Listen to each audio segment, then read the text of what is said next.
depuis le 25 septembre donc, de cette année afin de sensibiliser l'opinion publique et prévoit dès le 30 octobre 2019 l'ouverture d'une ligne d'écoute anti-discrimination LGBTQI, soit les communautés lesbiennes, gays, bisexuelles, trans, queer et intersexes. Et plus encore. Et plus encore. Et ce, en Guadeloupe, avec à disposition une assistante sociale, un psychologue, une infirmière, un éducateur spécialisé et un médecin.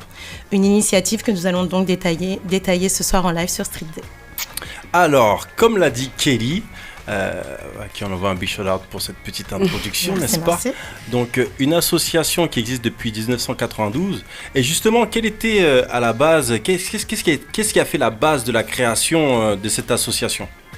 Alors, nos aînés, dont ma grand-mère et Madame Georges Tarrer, qui était avocate à l'époque, et on vivait en fait toutes les deux à l'entrée de Vieux-Bourg-Abîme. Et donc, voyait tous ces jeunes traîner. Et elles ont eu l'idée de mettre en place la première association libre, c'est-à-dire qu'elle n'est pas financée par une quelconque subvention, de mettre en place une association qui viendrait financer les enfants méritants. J'insiste sur le méritant, parce que les dossiers scolaires étaient vérifiés avant de payer. Les conditions forcément l'étaient, puisqu'il y avait des assistantes sociales et des éducateurs qui vérifiaient les dossiers. Et c'est une association essentiellement de professeurs, de chefs d'établissement et de médecins à l'époque. Ok. Voilà, 92. Elle a eu elle a été déclarée humanitaire parce que justement, grâce à nos spectacles de danse, on a pu financer pas mal de jeunes, notamment écoles de commerce, écoles d'ingénieurs, des enfants qui eux n'avaient pas, dont les parents n'avaient pas les moyens. Et donc on a pu permettre à ces enfants d'avoir quelque part une promotion sociale qu'ils n'auraient peut-être pas eu si ça n'avait été que par leurs parents. Et par la suite, ma grand-mère vieillissant, Madame Georges Tarrer aussi, puisqu'elles ont toutes les deux 90 ans passés, on a pris la suite parce que l'association aurait fermé sinon. Ok. Voilà. Et donc, maintenant, est-ce que c'est une association où il faut toujours avoir des sacrées notes et un super bon dossier pour être accompagné? Alors, on va dire que des sacrées notes, peut-être pas, parce que finalement, Madame Mélion, première du nom, était quand même très dure, à l'ancienne. Nous, on est plus souple. Donc, une fois qu'on a 10, 12, on peut bénéficier d'une aide. Bien sûr, elle est forcément plus importante si on a de meilleures notes. Forcément. Okay. Maintenant, on aide aussi les enfants qui ne sont pas méritants quand ils ne demandent pas forcément des choses pour l'école. D'accord. Ça peut être un frigo, ça peut être des vêtements, ça peut être des sous pour partir à un voyage. Voilà. On aide en général parce que les services sociaux ont des limites et que l'action sociale d'un pays, d'un département est fonction du nombre de personnes qui travaillent. On connaît le taux de chômage en Guadeloupe. C'est ça, un taux de chômage qui est vachement élevé, mais c'est vraiment une belle initiative parce que justement, tu sais, vous savez, autour de cette table, souvent on entend les gens parler, dire mais il ne se passe rien en Guadeloupe, on n'a pas d'aide, il n'y a pas ci, il n'y a pas ça. Et en fait, on se rend compte quand à chaque fois on parle aux partenaires associatifs qu'il y a plein de petites actions comme ça qui sont menées à gauche et à droite et des associations qui essaient justement d'aider la jeunesse guadeloupéenne, martiniquaise, guyanaise, etc. et réunionnaise. Et en fin de compte, c'est surtout en fait le fait que les gens ne soient pas informés en fait finalement. Amalgame n'est pas très moderne en fait. Amalgame a fait son Facebook cette année, après quand même quelques années d'exercice. On n'a pas d'Instagram. Mais vous n'allez pas dire à votre grand-mère de... Donc bon, on fait comme on peut, mais c'est vrai que ça manque, on manque de moyens de communication. On remercie d'ailleurs votre émission pour nous permettre d'avoir un peu plus de visibilité parce qu'il n'y en a pas du tout. On a quand même aidé des jeunes qui sont maintenant scolarisés sur Paris ou même en province. Et c'est vrai qu'on n'a pas forcément de relais de ces actions-là. Même si on ne veut pas forcément de pub, mais c'est important quand même que les familles puissent savoir qu'elles peuvent avoir de l'aide en dehors de l'action sociale traditionnelle. Et je pense que c'est un effort qu'on doit fournir avec la nouvelle équipe pour mettre en place les choses. On a maintenant quelques petites forces vives qui ont moins de 50 ans qui sont arrivées. Donc, a priori, ça devrait aller. Donc encore pas mal d'actions à venir. On a parlé comme ça de ces rendez-vous. Vous faites bien sûr des colloques, etc. Vous participez aussi à un certain nombre de colloques. Il y a un virage qui a été pris par l'association, un virage qui n'est vraiment pas anodin. N'est-ce pas? Et j'ai l'impression que voilà, c'est vraiment c'est quelque chose peut-être que l'ancienne génération n'aurait pas fait. Mais les choses se développent, les choses évoluent en Guadeloupe et partout ailleurs dans le monde.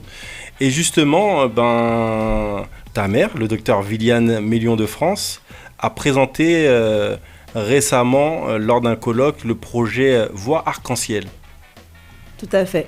Est-ce que tu peux nous parler de ce projet? Alors c'est un projet qui n'est pas de notre initiative directe. On a été choisi par le ministère et donc la préfecture, parce que c'est le relais de l'État français, de la préfecture pour pouvoir mettre en place la première ligne d'écoute LGBT, QI+.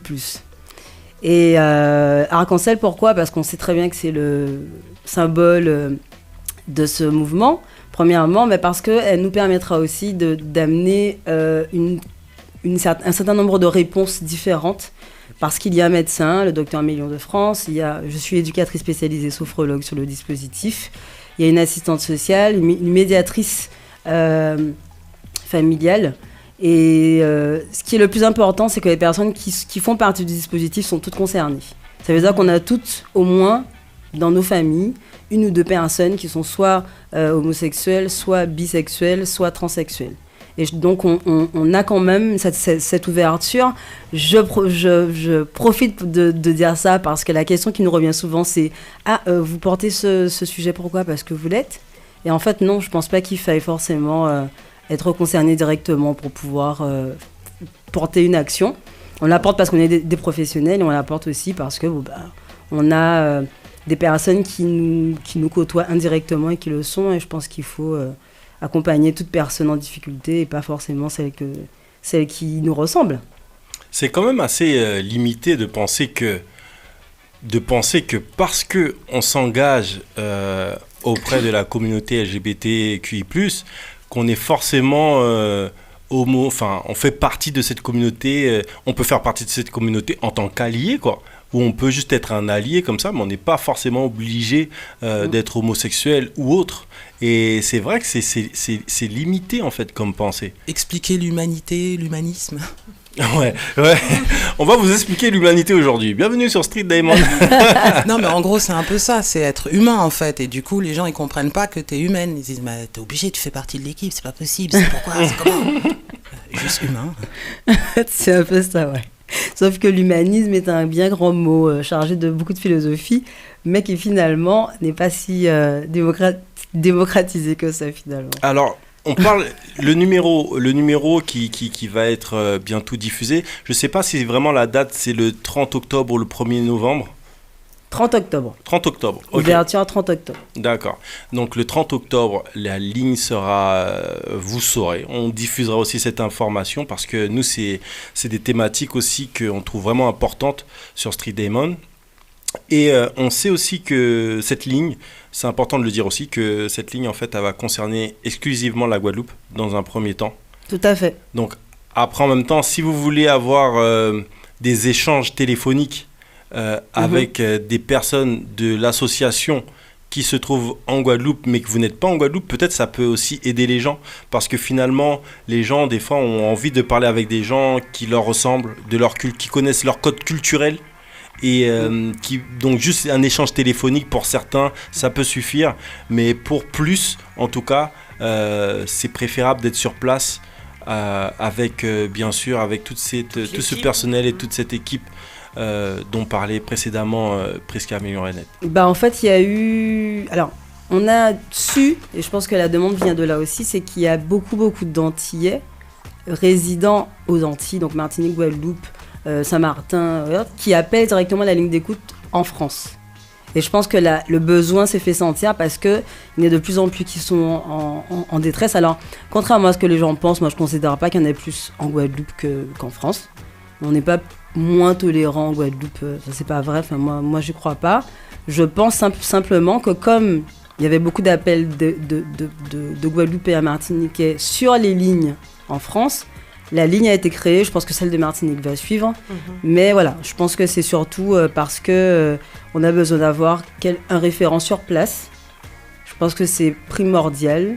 Quand on habite, allez, je vais caricaturer, Anse-Bertrand et qu'on a besoin d'avoir des informations sur comment, par exemple, se faire aider, appeler en France, avoir aucune personne avec qui communiquer sur le territoire, moi je trouve que ça n'a pas beaucoup de sens. Bien sûr. Donc, je pense que c'est pour ça qu'elle est mise en place. J'espère que la Martinique suivra rapidement, mais en tout cas, chers Martiniquais, vous pouvez nous appeler. Et c'est vrai. Et puis pour les Guyanais, pareil, mais il y a aussi une réalité du terrain, c'est-à-dire que quand tu appelles en France, peut-être qu'il y a des codes ou des choses que les gens ne comprennent pas forcément par rapport aux Antilles, Guyane et Réunion. Donc là, du coup, ça peut peut-être aider. Je pense que ça peut sérieusement aider. Et il y a pas mal de choses à dire par rapport à l'homosexualité aux Antilles. Il y a des associations aussi qui ont été créées. Malheureusement, l'un des problèmes de l'associatif concernant la communauté LGBTQI+, c'est que les associations en fait ne duraient pas forcément dans le temps.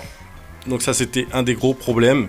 Il y a une grosse association qui était en France, qui participait aussi à la Gay Pride, qui a duré un petit moment, mais là, je crois que cette association n'est plus active. Et donc, là, je sais qu'aussi qu'il y a AIDS en Guadeloupe, qui est là depuis environ 3-4 ans, ou si ce n'est plus même, et qui fait un gros travail de sensibilisation. Bon, on va en reparler dans un court instant.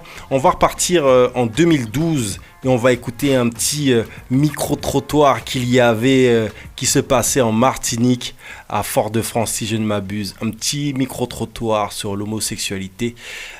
Comment le public, en fait, voyait l'homosexualité en Martinique. Pour moi, c'est une maladie. Je respecte le choix de vie là, mais franchement, il faut madame pour un homme qui permettre qu'il y ait un autre homme. La Bible dit que c'est une abomination devant l'Éternel. La société martiniquaise est essentiellement croyante.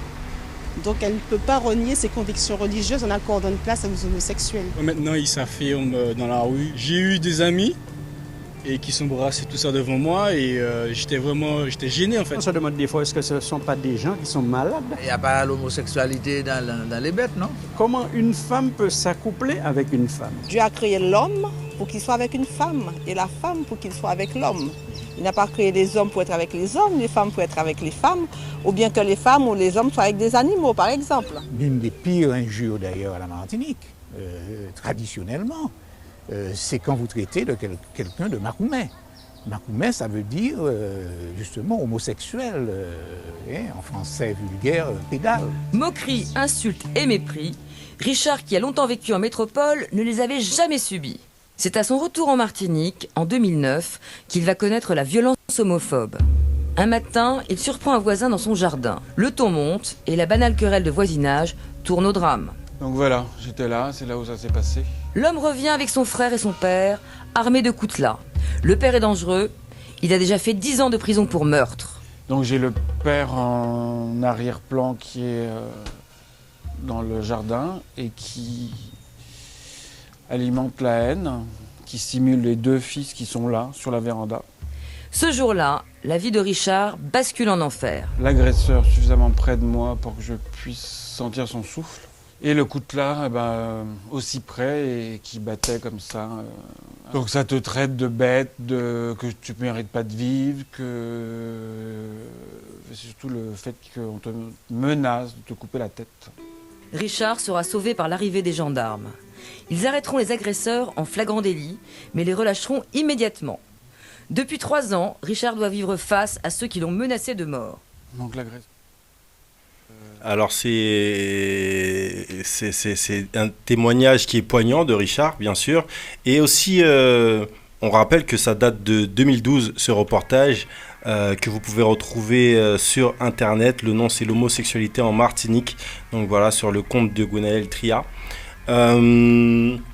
Il y a beaucoup de choses à dire par rapport à ce reportage et par rapport aux réalités sur le terrain, parce que sur le terrain, diverses choses. Il y a des gens qui vivent complètement leur homosexualité. J'ai été aussi sur des forums, voir des échanges entre personnes et effectivement, il y avait certaines personnes qui disaient qu'ils vivaient très bien leur homosexualité aux Antilles, que peut-être qu'ils ne s'affichaient pas au vu au su de tout le monde, mais ils vivaient leur homosexualité pleinement, surtout à certains endroits. Que ce soit à Saint-François, et je sais qu'il y a une plage là-bas, ou Tara. Voilà, Tara.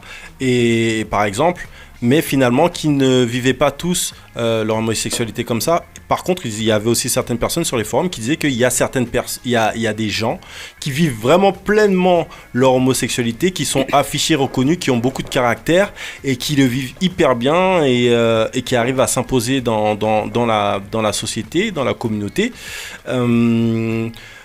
Alors, il s'est passé diverses choses parce que c'est important aussi, je pense, peut-être de faire un petit topo par rapport, pas un topo parce qu'on ne va pas recenser toutes les victimes, n'est-ce pas, d'agressions de la communauté LGBTQI+, qui ont eu lieu aux Antilles, mais ça fait aussi partie des réalités. Et je pense que dans ce contexte, il est quand même important d'en dire quelques-unes, comme ce garçon, le 4 janvier 2016, qui avait été séquestré plusieurs jours par d'autres jeunes hommes, donc un garçon d'origine capverdienne de 16 ans.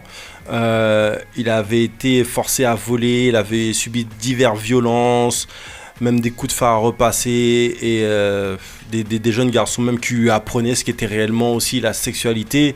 Ils étaient 5 si je ne m'abuse, dont 2 mineurs, et les autres avaient la vingtaine. Donc ces jeunes ont été attrapés, condamnés. Le jeune a réussi à s'enfuir, a rejoint des pompiers. C'est comme ça qu'il a pu être pris en charge. Il y a aussi eu un jeune homme de 18 ans qui était poursuivi en correctionnel. Donc lui avait lardé de couteau un quinquagénaire au motif qu'il était homosexuel. Donc encore une affaire triste qui avait défrayé la chronique aux Antilles. Et il y avait eu aussi des peines de 18 à 20 ans de réclusion qui avaient été réclamées pour le meurtre homophobe de Patrice Gélabal. Encore une autre affaire aussi qui avait beaucoup touché la population, parce que quoi qu'on en dise, la population n'accepte pas ces actes et ces crimes. Je rappelle qu'il est facile de dire très rapidement que la population guadeloupéenne est violente par rapport à l'homosexualité, mais que les choses ne sont pas aussi simples que ça. Et ce matin, chez moi, je fais des grands écarts comme d'habitude. Ce matin, chez moi, je recevais des mecs de lutte ouvrière qui ont frappé à ma porte, mauvaise porte. Et en fait, à un moment donné, on en est venu à parler rapidement du voile et des musulmans. Et des gens de lutte ouvrière. Ouais, parce que en fait, moi, je les ai amenés sur des...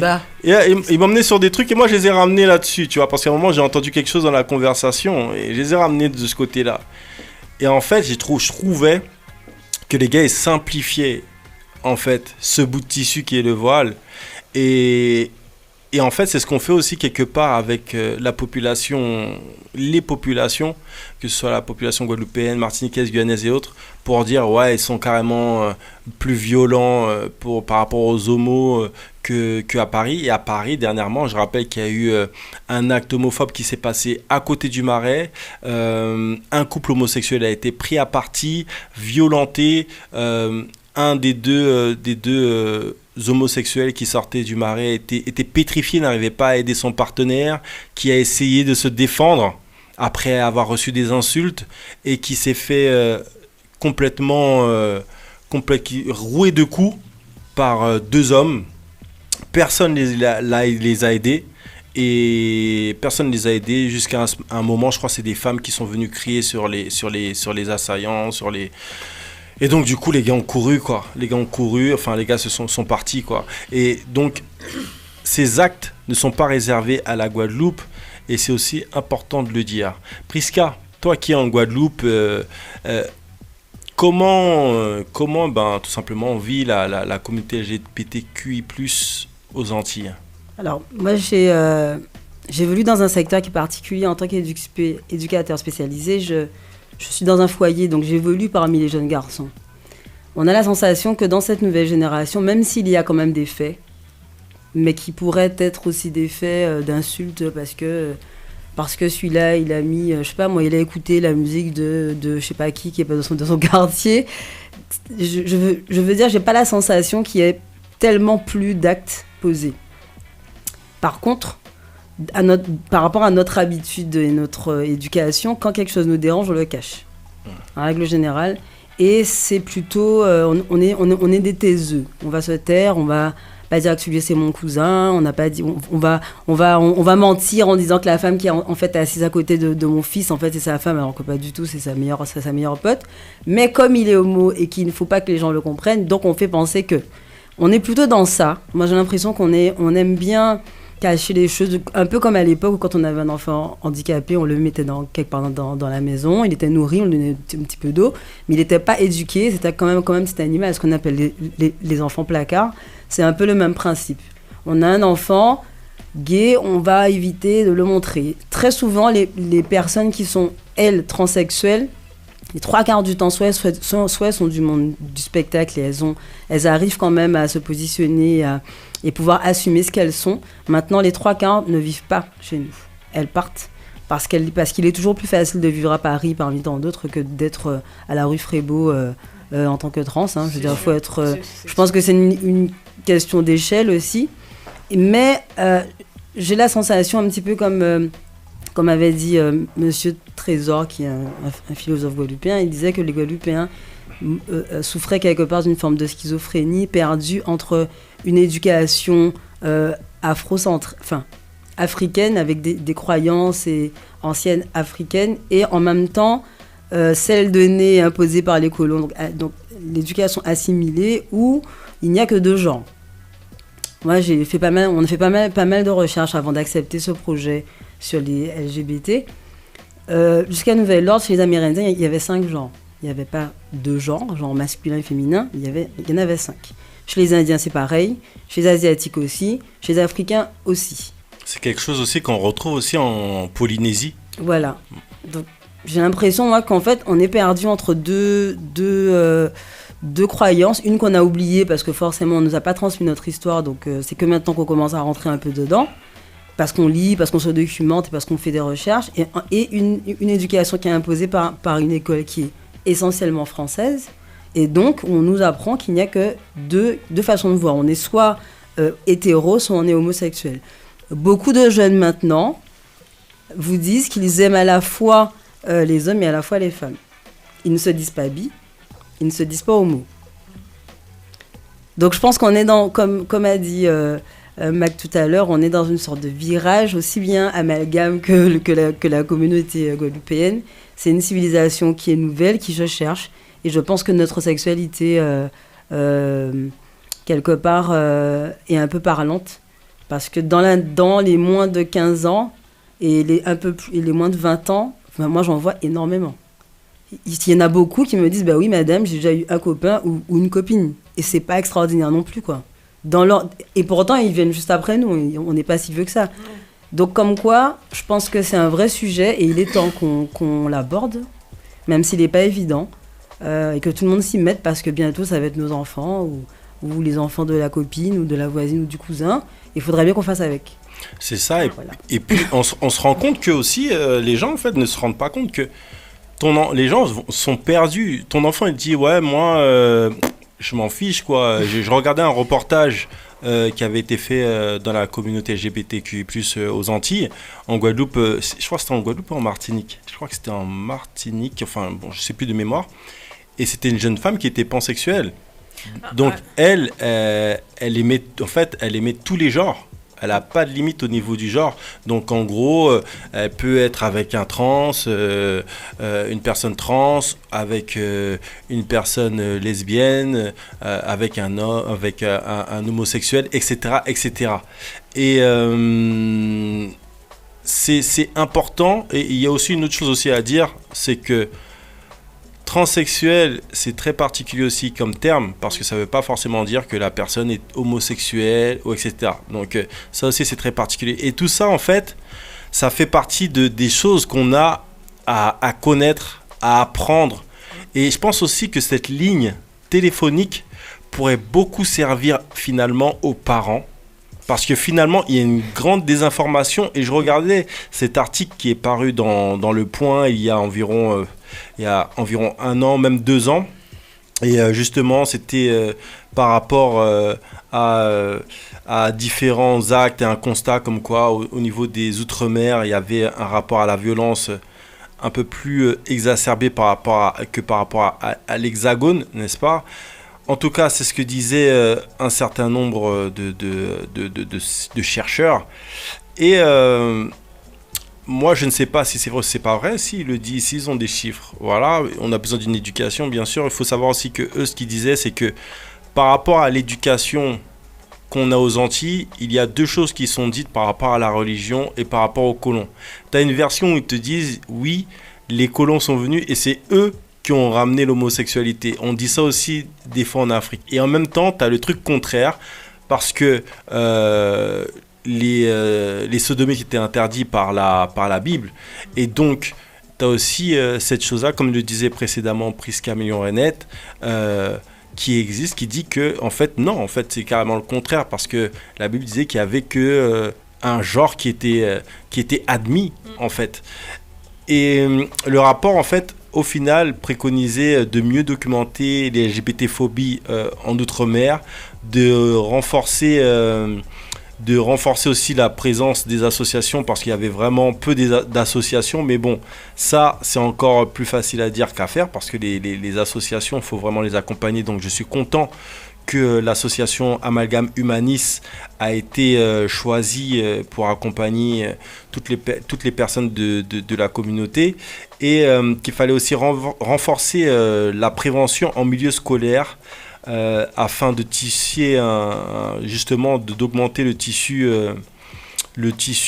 en tout cas d'augmenter les populations qui sont au courant de tout ce qui se passe au niveau de cette communauté, et sensibiliser le grand public. Et finalement, est-ce que, parce que récemment je voyais sur un média, j'ai oublié, Lumina TV, donc shout out à eux, il y avait une personne transsexuelle elle était pas non seulement transsexuelle, elle était hermaphrodite aussi, et cette personne parlait de son expérience.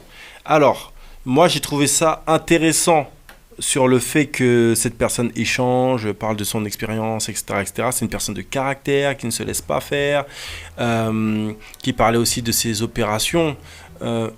Mais finalement, on a vraiment besoin de débats dans des endroits sains, d'échanges dans des endroits sains où tout le monde puisse participer et qu'il y ait des échanges avec différentes composantes de la société.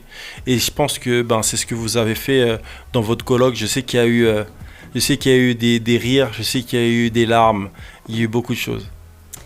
Des larmes, oui. Il y a eu des rires parce qu'en fait, on essaie toujours d'amener le sujet avec un brin d'humour. On essaie de dédramatiser un peu le truc, parce que j'ai envie de dire, il y a quand même des choses plus graves qui se passent sur cette terre. Hein, mais quelque part, je t'interromps, je suis méchant. Je t'interromps, mais quelque part, si tu dis que vous emmenez le sujet avec un peu de sourire, c'est que tu as conscience que c'est quand même tendu aux Antilles, c'est ce type de thématique. Mais pour moi, c'est pas forcément aux Antilles, hein, c'est tendu tout court, parce qu'en fait, l'air de rien, ils ont des projecteurs sur eux. Je pense que c'est hyper difficile pour quelqu'un de devoir se justifier en permanence de ce qu'il est. Moi, je n'ai pas à le faire. Je veux dire, je n'ai pas à justifier que je suis une femme, ou que je suis noire, ou que... Bon, voilà. Donc, je fais ma vie. Je n'ai pas à faire de coming out. Est-ce que nous, hétéros, on doit justifier le fait qu'on préfère les hommes ou les femmes ? Non. Et je pense que c'est pour ça qu'on a mis un système de cycle de conférences, de séminaires, en sachant que la première date, le 25 septembre, c'est quand même au Cinestar, c'est un lieu que tout le monde connaît, c'est accessible au fauteuil roulant, bref, c'est quand même le truc le plus simple. Il y avait essentiellement des personnes concernées. Soit des personnes homosexuelles, soit des parents d'homosexuels, soit des médecins, des infirmiers, enfin des personnes concernées, non pas forcément le grand public. Malheureusement, la chose intellectuelle n'est pas forcément ce qui attire le plus en Guadeloupe. Hein. Peut-être que si on avait fait une soirée avec des panneaux parlant d'homosexualité, peut-être que ça aurait marché plus, je ne sais pas. Mais en tout cas, le thème c'était famille, parents et homosexualité avec S, parce qu'il y a plusieurs formes d'homosexualité. Premièrement, et deuxièmement, parce que d'une communauté à l'autre, quand par exemple on a une communauté de l'Hexagone qui habite en Guadeloupe ou un Guadeloupéen pure souche dans ce Bertrand, il va pas vivre la même... Oui, j'aime bien ce Bertrand, c'est ma commune d'origine, c'est de mes parents. Je pense que quelque part, c'est... on n'a pas forcément la même démarche, on n'a pas accès au même capital intellectuel, donc on n'a pas les mêmes mots, et on en parle avec un peu de légèreté pour que ça reste accessible. On va pas se ramener avec tous nos termes de sociologue. Les gens vont nous regarder en se demandant ce qu'on raconte. C'est pas le but. Le but, c'est que tout le monde comprenne. Il y avait des enfants, il y avait des petits, il y avait des ados, il y avait même un jeune couple de jeunes femmes. Je pense qu'elles avaient peut-être 15 ou 16 ans maximum, dont une qui est accompagnée par sa maman. Moi, je trouvais ça génial parce que elles sont venues ouvertement, main dans la main. Elles se sont senties en sécurité. Je pense que c'est important. On ne pourra le faire que tous les 3 mois, malheureusement, parce qu'il faut... On est bénévole, donc c'est du temps. Et il faut pouvoir documenter, trouver les intervenants. Mais l'idée, quand même, au final, c'est de pouvoir... remettre en place ce qui doit être mis en place. Il faut qu'on arrête de faire comme si c'était la maladie du siècle. Il y a toujours eu des homos. Je pense que n'importe quel jeune Guadeloupéen, Cindy ne va pas me... Je pense que Cindy se souvenait de Honorine de Basse-Terre. Ouais. Tout le monde sait qui était Honorine. C'était d'ailleurs, on l'appelait Honorine Macoumet. Personne ne le frappait. C'était la coqueluche de la région Basse-Terre. Au carnaval, il ouvrait le carnaval. D'accord ? Donc, faut qu'on dédramatise le sujet. Et qu'on arrive quelque part à se rendre compte que peut-être qu'en ayant un ancrage historique, en montrant que ça a toujours existé, peut-être qu'on le fera différemment. Et j'ai trouvé sur France Info, comme je sais que Mac aime bien les articles, sur France Info, il y a un sujet justement sur les 5 genres, et les personnes qui étaient dites être aux deux esprits, donc esprit féminin, esprit masculin, c'était des personnes qui avaient souvent une place un peu particulière chez les Amérindiens ou chez les Indiens, notamment chez les Navarros. C'était souvent les chantres, c'était les griots, ils avaient vraiment une place particulière parce qu'on considérait qu'ils pouvaient comprendre les deux hémisphères. Et ils disent que ce sont les colons européens en arrivant qui les ont appelés les sodomites. Donc peut-être que ça va peut-être t'aider. Mais on est exactement comme Mac, comme vous, on est en pleine recherche parce qu'il y a tellement de choses qui ont été cachées, dissimulées, il y a tellement de documents qui ont disparu que c'est très compliqué de tout reconstituer. C'est comme pour l'esclavage, ça c'était un autre débat, mais pour l'homosexualité, LGBT, pour moi l'histoire est un éternel recommencement et ça a toujours existé, faisons en sorte qu'ils soient mieux acceptés, qu'ils puissent vivre librement, et puis voilà quoi. Et c'est assez marrant. Bien devant le micro. C'est assez marrant du coup parce que je suis tombée sur une. Alors c'est pas pour des jeunes à la base, c'est une série pour adultes, mais qui justement en fait parle. Oui. Pause. Non, même pas. C'est pas ça. C'est pas ça du tout. Et en fait, dans un épisode, concrètement, t'as un enfant qui justement en fait est perturbé parce qu'il sait pas où est-ce qu'il en est. Et il trouve en fait une manière en fait de lui faire comprendre que quel que soit le genre en fait il faut qu'il arrive à trouver sa place et que voilà. Mais effectivement il manque bien l'éventail de genres qu'il peut y avoir et on voit qu'il peut y en avoir énormément effectivement quoi. Donc les références. Je te donnerai les références tout à l'heure. Il y a un truc aussi que je voulais rajouter, ça c'est je rends hommage à ma sœur aînée qui m'a fait la remarque la semaine dernière, qui m'a dit tu sais la sexualité c'est comme un goût. C'est une question de goût. Est-ce que tu vas tabasser quelqu'un parce qu'il n'aime pas le chocolat ? Non. Est-ce que tu vas tabasser quelqu'un parce qu'il ne mange pas de viande ? Tu vas juste te dire, ok, il n'en veut pas, je lui donne pas. Eh ben, choisir son partenaire, c'est la même chose. C'est une question de goût. Et je pense qu'elle a 1000 fois raison, en fait. On se laisse beaucoup porter par nos émotions et donc ce qui nous dérange. Plutôt que de prendre un peu de distance et de se dire, la personne, elle est ce qu'elle est, quoi. Elle est ce qu'elle est dans ses particularités. Je prends ce que je comprends pas, je laisse, c'est pas grave, quoi. Après tout, elle est quand même, elle n'est pas moi. Et je pense que quand elle m'a dit ça, j'ai dit, ouais, effectivement, ouais, c'est parlant. Je veux dire, un pansexuel, il se pose pas la question est-ce que c'est un garçon ou une fille. Il se dit, il me plaît, il me plaît pas. Oui, voilà, c'est ça. Voilà. Ouais. Et je pense que peut-être que c'est eux les plus intelligents, en fait. En Martinique, en 2018, il y a eu une première au niveau de l'académie qui se dotait d'un plan d'action anti-LGBT-phobie.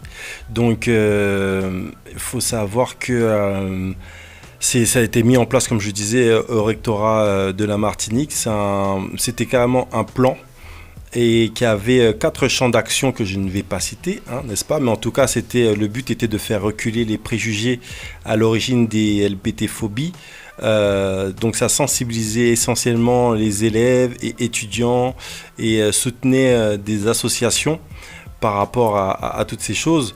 En fait, il était aussi important que pour que tout ça soit mis en place, que dans les règlements aussi des établissements scolaires d'enseignement supérieur et de recherche, soit vraiment spécifié en fait dans les règlements intérieurs, que en fin de compte il n'y ait pas de... Tu te rends compte ? C'est pas gagné. Ils étaient obligés de faire ça pour spécifier que tout le monde avait sa place dans les établissements scolaires et créer aussi un environnement qui soit plus favorable et plus inclusif à ces populations. Donc il y a eu une table ronde qui a été mise en place, etc. Et je trouve que c'est aussi important et de dire qu'il y a plusieurs initiatives qui ont été mises en place. Et on parlait tout à l'heure de manque d'information. Déjà, en plus qu'il y a de la désinformation au quotidien, on le sait, mais en plus, le manque d'information est réel. Et ce manque d'information, finalement, touche la communauté LGBTQI+, de plein fouet. Et quand on voit une association comme AIDS, qui est venue aux Antilles depuis quelques années maintenant et qui fait un travail sur le terrain énorme, on se rend compte qu'il y avait tellement de choses à faire. Je sais que, par exemple, Sharon en a parlé dans l'émission, mais la PrEP, c'est-à-dire la PrEP, c'est un médicament qui est destiné à ce public, et même plus encore, mais surtout, en fait, ça vous aide, même en tant qu'hétéro. Et déjà, c'est un médicament qui est donné par le médecin, on ne peut pas l'acheter comme ça, c'est prescrit. Avant un rapport sexuel avec une personne à risque, vous pouvez prendre ces médicaments, et après aussi. Comme ça, et il faut pas mélanger ce médicament avec les rétroviraux d'urgence, etc. Donc les traitements antirétroviraux. Donc ça, je sais que AIDS a été sur les plages à Tartare, à Saint-François, et distribué des tracts pour mettre au courant la communauté LGBTQI+, mais on se rendait compte.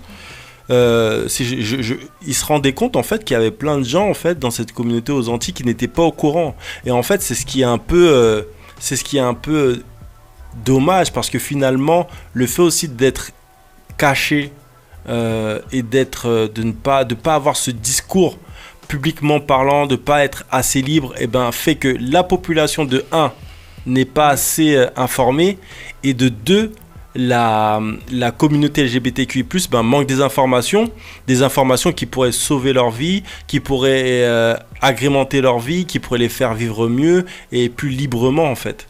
Et j'ai envie de vous passer un court extrait pour vous expliquer un peu ce qu'est la PrEP.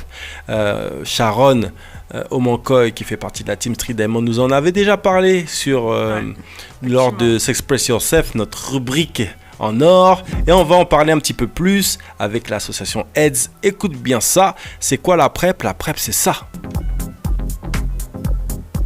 On entend de plus en plus parler de la PrEP, ce nouvel outil de prévention contre le VIH. Mais de quoi s'agit-il ? À qui ça s'adresse ? Et comment ça marche ? La PrEP, c'est un nouveau moyen de prévention contre le VIH, le virus du sida. Le concept est simple, prendre un traitement antirétroviral pour empêcher le virus de pénétrer dans le corps. Cela s'accompagne d'un suivi médical régulier avec des dépistages pour les autres IST. La PrEP s'adresse à toutes les personnes séronégatives qui n'utilisent pas systématiquement le préservatif et qui appartiennent à des populations particulièrement exposées au VIH. Cela concerne les hommes ayant des rapports sexuels avec les hommes, gays, bi ou curieux, les travailleurs et travailleuses du sexe, les personnes migrantes et notamment les femmes, les personnes trans, les usagers de drogue par injection. En France, la PrEP est accessible uniquement sur prescription médicale. Elle est remboursée à 100% par l'assurance maladie. Elle peut être prise de 2 manières. Une pilule par jour, chaque jour, c'est la prise continue. ou des pilules prises avant et après une période d'activité sexuelle. C'est la prise discontinue ou à la demande. Attention, la PrEP ça marche bien si on la prend bien, en respectant ce qui a été décidé avec le ou la médecin. La PrEP, ça permet de vous protéger efficacement du VIH, de décider de votre protection, notamment si vous rencontrez des difficultés à négocier le port du préservatif lors d'un rapport sexuel, de bénéficier d'un suivi médical régulier.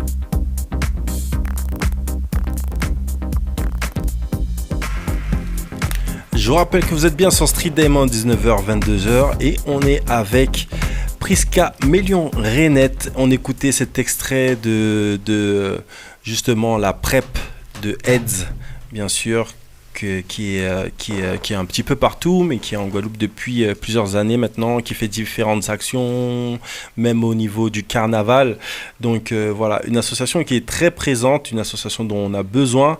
Et je représente que Priska Mélion-Rainette est avec nous pour nous parler de l'association Amalgame Humanis et de leur action, notamment leur ligne d'écoute qui va être disponible à partir du 30 octobre, si je ne m'abuse. Donc ça arrive bientôt. Et justement, on rappelle que cette ligne à destination du public LGBTQI+, justement par rapport à tout ce qui concerne les discriminations.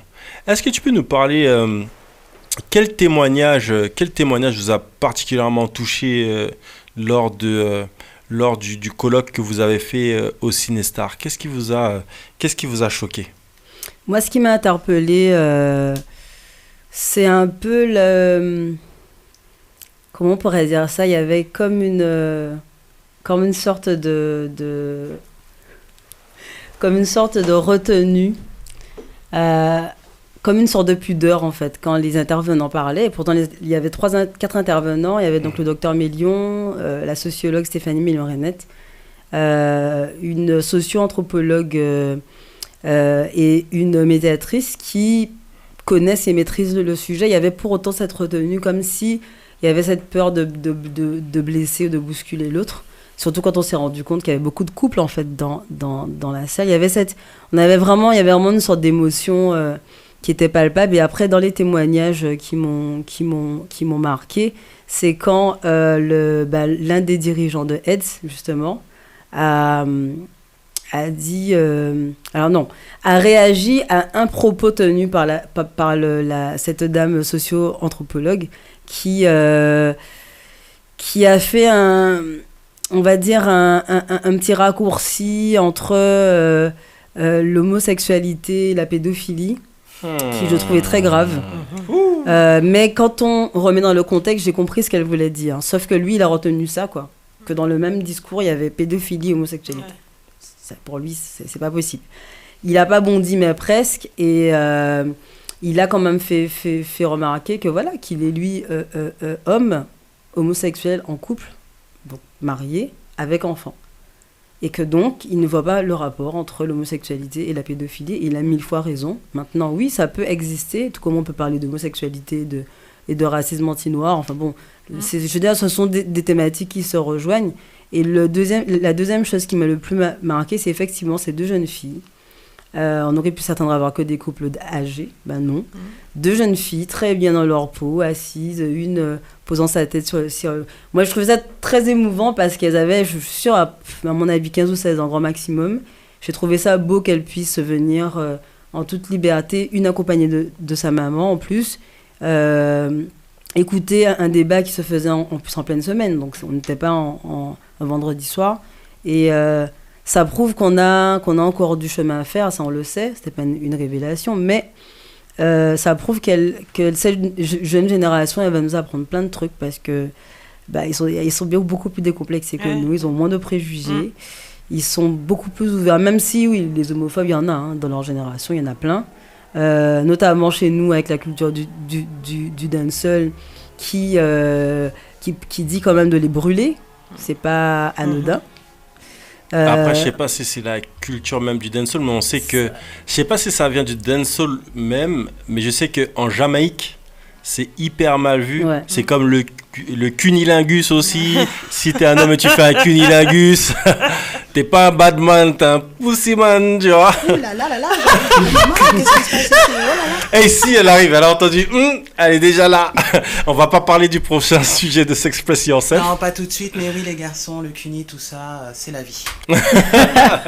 Voilà, parole sage et engagée de Mademoiselle AC, n'est-ce pas? Ça, je sais pas, mais engagé, oui, c'est sûr. On dira ça. Mais c'est vrai que voilà, c'était émouvant de voir ces deux petites arriver, en plus se mettre au premier rang, enfin quasiment au premier rang, donc on ne voyait qu'elle. Et, mais on sentait aussi cette peur de dire des conneries en tant qu'intervenant.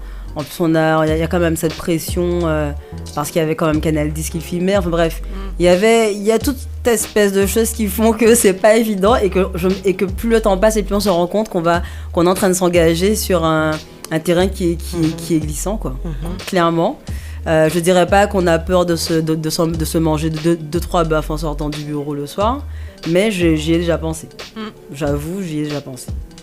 Donc, ça veut dire clairement qu'il y a beaucoup de choses à faire. Moi, je regardais le témoignage d'un homosexuel qui était en couple en Guadeloupe et qui disait finalement que lui, sa manière de vivre l'homosexualité, enfin son couple en Guadeloupe, c'était un petit peu comme ça se passait pour lui à Paris. C'est-à-dire que quand tu es au Marais, t'es un petit peu plus libre, t'es un petit peu plus cool, donc tu peux être main dans la main, tu vis ton truc pleinement. Par contre, quand tu sors du Marais, que tu vas dans d'autres endroits, dans Paris, d'autres arrondissements, ou quand tu sors de Paris, tout simplement, ou quand tu sors juste du Marais, et du coup, c'est pas forcément tout le temps, c'est pas forcément la même ambiance, c'est pas forcément les lieux où tu peux t'afficher comme ça. Et lui, en fait, il faisait savoir que aux Antilles, en Guadeloupe en tout cas, il vivait un petit peu la même chose. C'est-à-dire qu'il ne s'affichait pas forcément, comme on disait précédemment, rue Frébeau, tu vois, la grande rue, c'est un petit peu les Champs-Élysées. En plus petit. En beaucoup plus petit. Un tout petit peu, un poil plus petit. Ouais. De grandes personnes s'y déplacent. Exactement. Et donc il vivait pas la même manière, il vivait un peu de la même manière son homosexualité. Et d'ailleurs, dans les classements des pays où on peut vivre pleinement son homosexualité, ou en tout cas au mieux son homosexualité, avait un classement que je n'ai pas sous les yeux, voilà, mais de tête, la Guadeloupe était classée, c'était par groupe, et elle était classée dans le groupe des 4e ou un truc comme ça, ou 5e, et la France en fait était juste au-dessus. Donc ça prouve que même au niveau de la France aussi, au niveau de l'Hexagone, il y a aussi un gros travail à faire, et que finalement on ne peut pas se balader n'importe où, main dans la main, et qu'en fin de compte, moi encore une fois, j'en reviens souvent à l'éducation, et qu'il faut à un moment donné, voilà, éduquer vraiment tout le monde. Parce qu'on peut remarquer que dans des films, dans des séries, il y a de plus en plus de personnages, homosexuels. Moi, je me surprenais à regarder Star Trek avec mon neveu, et dans le nouveau Star Trek, l'héroïne principale est noire. La seconde actrice principale est asiatique, et tu as un couple de médecins, un scientifique et un médecin noir et blanc qui sont homosexuels. Donc moi j'ai trouvé ça intéressant, parce que quand j'ai vu ça avec mon neveu, lui, il avait jamais réellement, s'était jamais posé de questions. Il voit ça, je lui demande, c'est la première fois que tu vois ça? Peut-être que c'était pas la première fois, mais il m'a dit oui. Et finalement, je pense que quand il m'a dit oui, c'est qu'il attendait des explications. Donc c'est ce qui est aussi intéressant maintenant avec les enfants, c'est que ça te permet de donner une explication. Après, il s'agit de voir la personne qui donne l'explication en face. Mais en plus, au cinéma, ça commence à devenir, de plus en plus. Les dessins animés, maintenant, le prochain Disney, de Reine des Neiges, concrètement, je crois qu'il y a un des personnages qui est gay, concrètement, il me semble. Et puis même, de plus en plus, maintenant, les chaînes de télé ou autres de production le font de plus en plus. Ça va commencer avec les Marvel aussi, avec l'un des prochains films. Donc, ça va venir dans les mœurs, de toutes les manières, ça va se faire petit à petit, mais doucement. Et il y avait ce film incroyable, Moonlight, qui était extraordinaire, et qui raconte tout simplement les périples d'un jeune homosexuel de l'âge de adolescent, de son adolescence, ou même avant son adolescence, limite, on va dire de son adolescence jusqu'à l'âge adulte.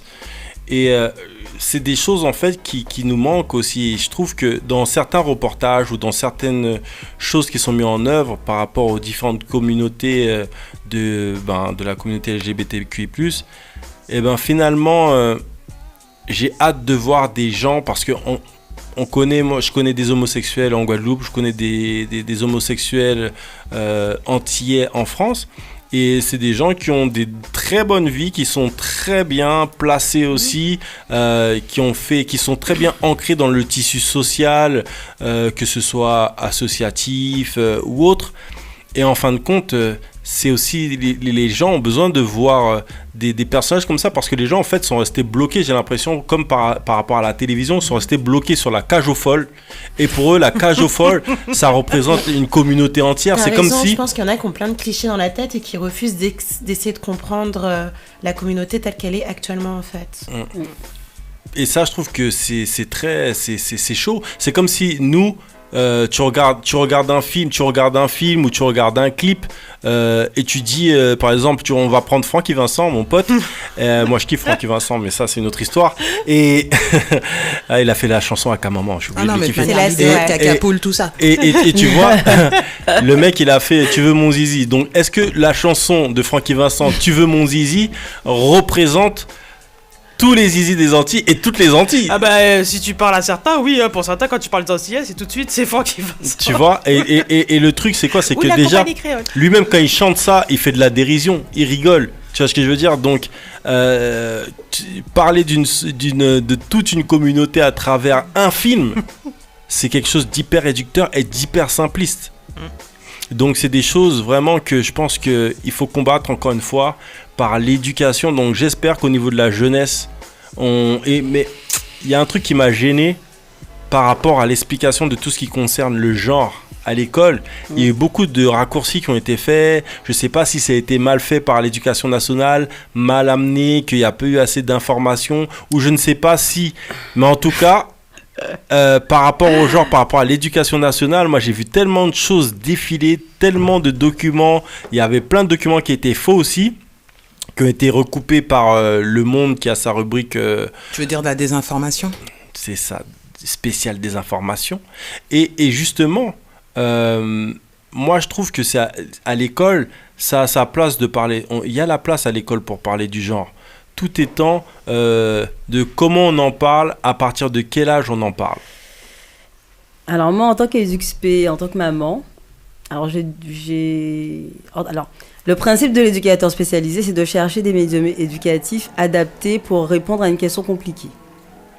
Ça veut dire qu'on s'appelle éducation spécialisée parce qu'on sort de l'éducation nationale. C'est ça le principe en fait. Donc on va passer par toutes sortes de choses, même tarabiscotées, pour arriver à faire comprendre. Donc pour moi, on pourrait parler de sexualité à n'importe quel âge. Je vais transposer sur ma vie de mère. J'ai eu la chance d'avoir une petite fille de 6 ans qui, elle, évolue dans mon secteur, donc voit des choses. Et je suis obligée de lui expliquer ce qu'elle voit. Je ne peux pas l'enfermer dans une boîte quand je sors avec elle et qu'elle passe à mon travail et faire comme si elle n'existait pas. Parmi les gamins que j'ai eu à suivre dans mes derniers mois, là, il y a un jeune que je trouve magnifiquement beau, qui a une maman coiffeuse et donc qui portait des rajouts jusqu'aux fesses, avec un corps très masculin, hein, c'est pas du tout quelqu'un d'efféminé, mais quelqu'un de précieux, avec un visage plutôt androgyne, et qui du coup se maquillait. C'est vraiment assez particulier, surtout quand on évolue dans des quartiers difficiles, d'être un garçon avec des rajouts jusqu'aux fesses, une démarche un peu précieuse, un peu chaloupée, voilà, et un maquillage outrancier. C'est pas le petit maquillage, je mets un petit fond de teint, non, c'est les sourcils faits avec l'anti-cerne sous le sourcil pour bien marquer le sourcil, contouring, le contouring et tout ce que tu veux. À 16 ans, en plein lycée de Bainbridge, faut quand même pouvoir le faire, parce que je rappelle que Bainbridge est quand même près de la Croix, qui est quand même l'un des quartiers difficiles de Pointe-à-Pitre. Ce gamin-là, quelqu'un pouvait l'approcher, si quelqu'un avait le malheur de lui dire qu'il était un homo ou quoi que ce soit, même s'il le dit, il dit qu'il aime les hommes, qu'il aime les femmes, qu'il l'assume, qu'il n'a pas de souci avec ça. Mais si quelqu'un avait le malheur de l'insulter son apparence, mais il devenait ingérable. Moi, j'ai eu à le gérer dans la voiture où il a sauté de l'avant jusqu'à l'arrière pour tabasser un des gamins qui était dans le véhicule qui avait osé se moquer de lui. Donc, je pense que pour moi, on devrait parler sexualité, pas sexualité. On devrait parler humanité, pour reprendre le terme. Je lève tous les mains, je sais. Donc, voilà. Je t'ai senti venir. Et donc, du coup, c'est vrai que moi, ma fille, très tôt, elle a été confrontée à des personnes très diverses. Quand on lui explique pas, elle comprend pas. L'une de mes meilleures amies est trans. La première chose qu'elle m'a demandé, c'est je dis tonton ou je dis tati. Je lui dis mais tu dis tati. Elle me dit bah non, c'est un garçon. Je lui dis bah non, c'est une femme. Non, c'est un garçon. Maman, regarde, c'est un garçon. Ah oui. Ouais. Je dis bon, alors je vais t'expliquer je vais t'expliquer. Et quelque part, le fait d'avoir de n'avoir aucun tabou, elle n'a pas peur de l'autre, elle ne critique pas l'autre, elle n'est pas méchante ni moqueuse. Pour moi, on devrait pouvoir parler à l'enfant de tout ce qu'il voit et lui expliquer. Parce qu'il voit beaucoup de choses et il ne nous disait rien. Et ils gèrent l'information comme ils peuvent. Ouais. Donc je pense qu'on devrait pouvoir avoir, comme tu dis, des dessins animés, des documentaires, des petits livres pour enfants qui en parlent. Hein. Je tends la perche, peut-être qu'il y a un Guadeloupéen ou un Martiniquais qui aura l'idée d'illustrer ça, je sais pas. C'est ça. Mais on en a besoin en fait, c'est pour ça que je demande.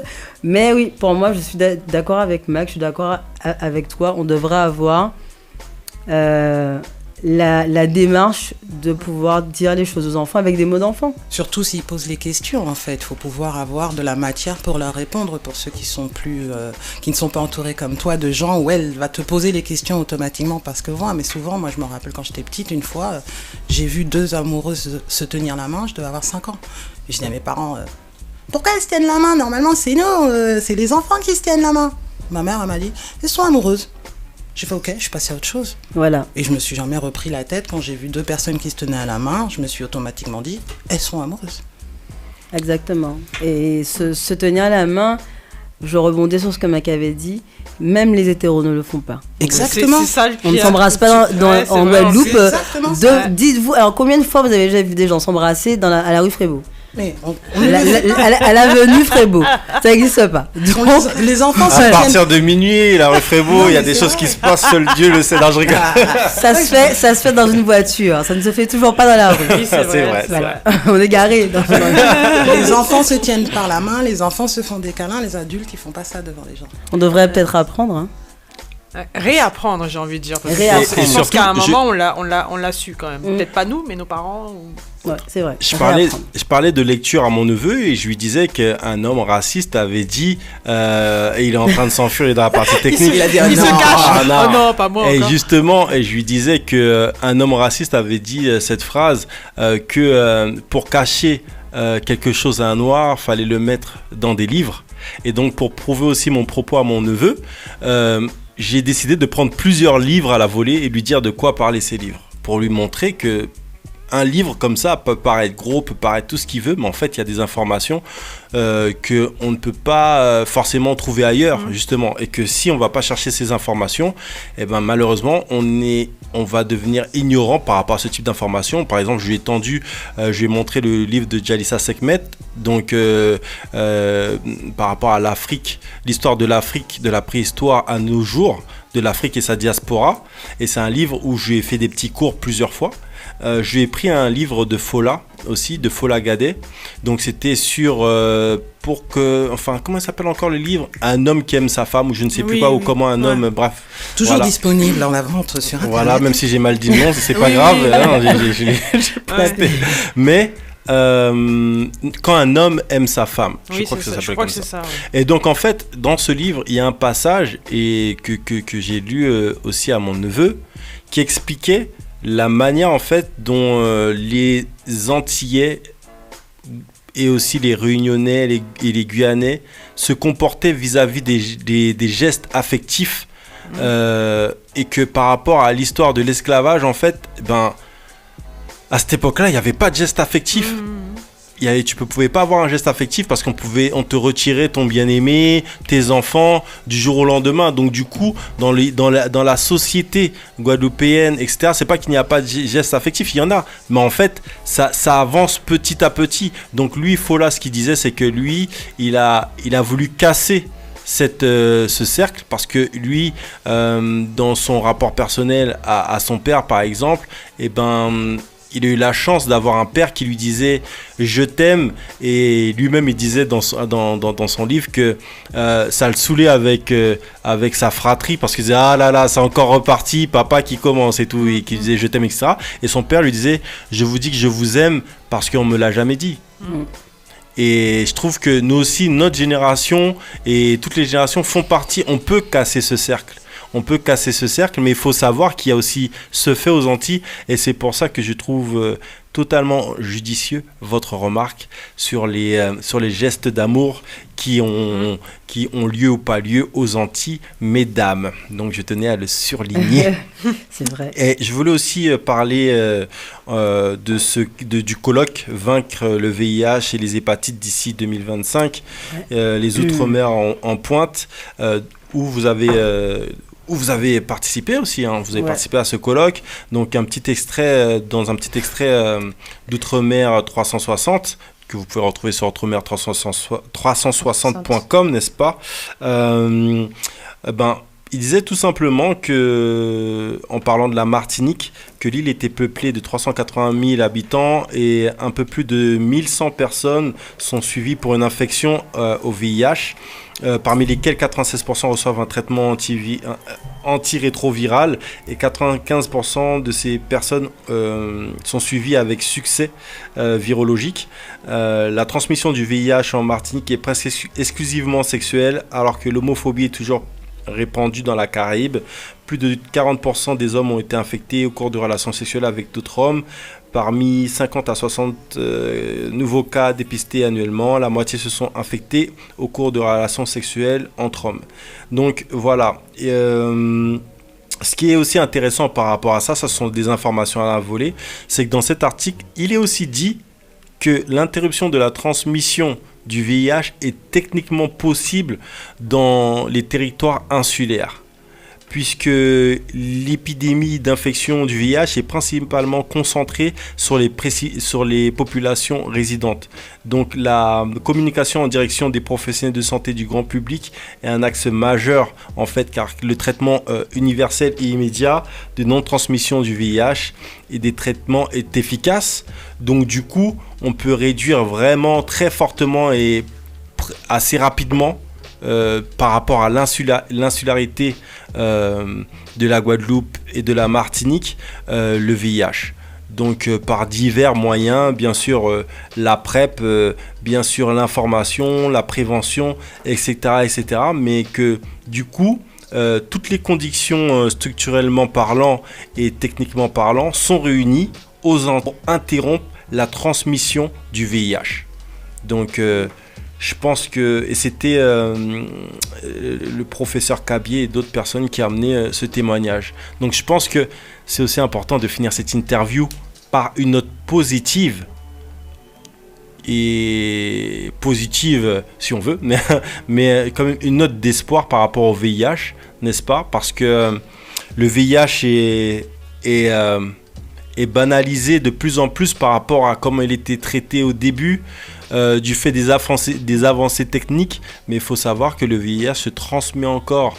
On ne cessera de rappeler cela, donc soyez prudents. On en parle aussi encore une fois maintes et maintes fois dans S'Express Yourself. On a parlé de cette thématique à plusieurs reprises, donc protège-toi, protège ton partenaire. Prends ton pied, il y a différentes manières de gérer, il y a la PrEP, il y a bien sûr les condoms, les préservatifs, et il y a tout un tas de différents moyens pour se protéger. Je vous renvoie vers S'Express Yourself spécial, je sais comment ça s'appelait encore. C'était contraception. Donc voilà, allez-y et faites-vous plaisir. Donc on va remercier Prisca Million-Renette d'avoir été dans notre émission, ça nous fait super plaisir. Prisca, quelle information tu peux encore nous dire, quelle vibe tu peux encore partager avec nous, parce que c'est juste un plaisir de te recevoir. Tu étais là pour quelques jours et on a pu t'avoir dans l'émission, donc ça nous fait vachement plaisir. Ben écoutez, nous aussi, c'est dommage qu'elle soit pas là, ma mère, parce que je pense qu'elle aurait bien aimé votre équipe. Ben, en termes positifs, c'est que on va dire que le mouvement LGBT est quand même un mouvement qui est très organisé. Enfin, c'est ce que j'ai pu constater les quelques jours que j'ai fait sur Paris, puisque je me ferai le devoir de me mettre en immersion, n'est-ce pas ? Donc je vais aller vraiment à leur rencontre, parce que je pense que c'est, en tant que travailleur social, c'est bien de parler, mais il faut quand même en parler en tant que femme, et je pense qu'il faut aller à leur rencontre, les découvrir, mieux les comprendre, pour mieux les accompagner, premièrement. Deuxièmement, j'espère qu'on va pouvoir compter sur vous dans les mois à venir pour les autres actions qui seront mises en place, notamment effectivement la ligne le 30 octobre. On va vous redonner l'information après. Peut-être même qu'on fait un petit film ou un petit truc à vous envoyer pour que vous puissiez le diffuser. On sera de retour avec ma mère à partir du 1er novembre à Paris pour d'autres actions et d'autres formations. Et il y a une formation qui va se mettre en place aussi sur place, à l'hôtel Arawak, qui est l'un des partenaires, pour former des écoutants. Donc des personnes des gens qui vont être formés pour pouvoir le faire à 12 heures par jour environ. Donc pas forcément des professionnels, ça va être des personnes qui seront bénévoles et volontaires. Voilà.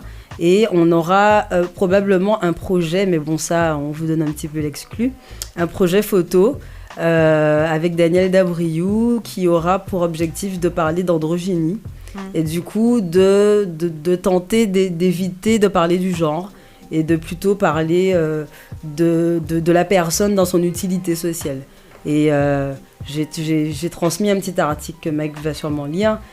Chez les Navarros, à l'époque, une personne prenait de l'importance dans une communauté si elle était utile.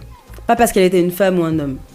Et pourtant, les Navarros, ça fait combien de temps qu'ils sont en voie de disparition ? C'est un peuple qui a été quasiment disséminé au Canada et aux États-Unis. Et ils avaient déjà cette perception de l'autre. Donc, j'espère qu'on arrivera un jour, par les lignes d'écoute et par d'autres actions, par Express Yourself ou autre, parvenir à faire comprendre aux gens que ce qui est important, c'est à quoi je sers, quel est mon but, quelle est ma mission, ou quelle que soit sa philosophie, plutôt que ce que je peux représenter dans ma personne. Voilà. Eh ben franchement, c'est tout à fait bien dit, et franchement, un gros big up. Franchement, on aime on est là et on soutient. Amalgame Humanis, on est à Donf avec vous et... On va débarquer la prochaine fois tous ensemble. Vous êtes bienvenus. Vous êtes les bienvenus et on trouve que c'est vachement important, c'est des choses qui manquent. Je pense aussi que tu vois, les gens, le public qui écoute Street Diamond, bah oui, il y a des gens qui vont être dac avec ça, il y a des gens qui vont se dire mais qu'est-ce qui leur arrive, mais ceux qui ont l'habitude d'écouter l'émission ne vont pas être surpris. Mais on est là pour éduquer, on est là pour faire comprendre aux gens que l'histoire qu'ils ont appris, les histoires qu'ils ont appris finalement, parce qu'ils n'ont pas appris une histoire, ils ont appris plein d'histoires.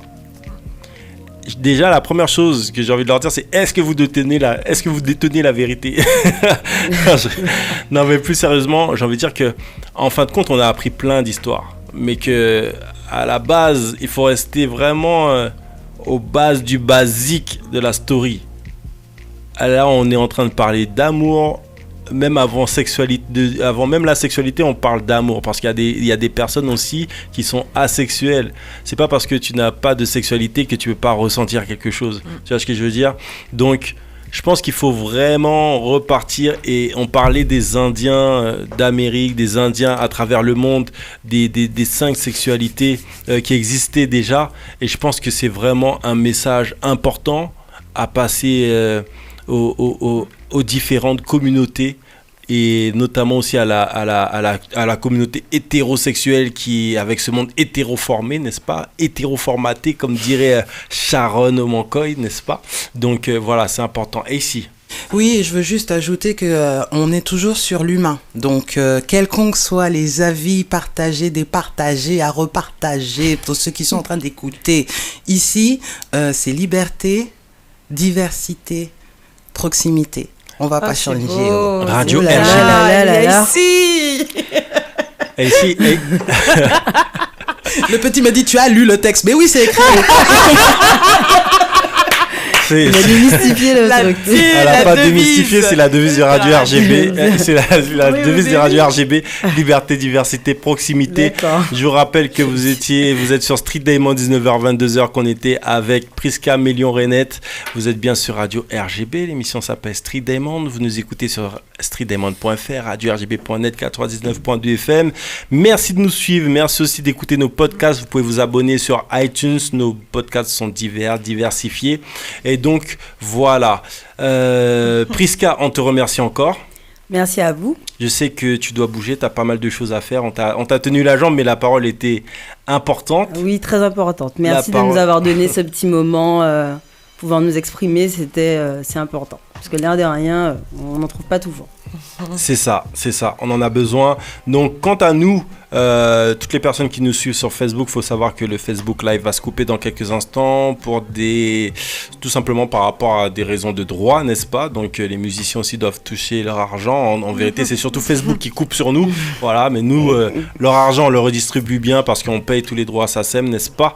Avec Radio RGB. Mais quoi qu'il en soit, nous, on va repasser en mode playlist. On a quelques sons à vous faire découvrir, à vous faire écouter. On a partagé un bon moment de parole. Maintenant, on va partager un bon moment de musique. Ceux qui veulent poursuivre encore avec nous au-delà de Facebook et ceux qui nous écoutent bien sûr sur le 99.2 FM, restez connectés. Ceux qui nous écoutent via rgb.net ou streetdiamond.fr, restez connectés. Et ceux qui nous écoutent via Facebook, rejoignez ces canaux de diffusion qui sont disponibles bien sûr, ou rejoignez-nous sur nos podcasts qui sont disponibles partout. Tapez justement juste Street Diamond Podcast et vous aurez plein d'applications. Vous pourrez nous recevoir à iTunes, Spotify, Deezer, etc. Tout le monde nous aime et nous, on vous aime aussi. L'émission s'appelle Street Diamond. Merci encore, Priska. Merci à vous. Street Diamond, 19h, 22h sur Radio RGB avec Mac Parot et la team Street Diamond.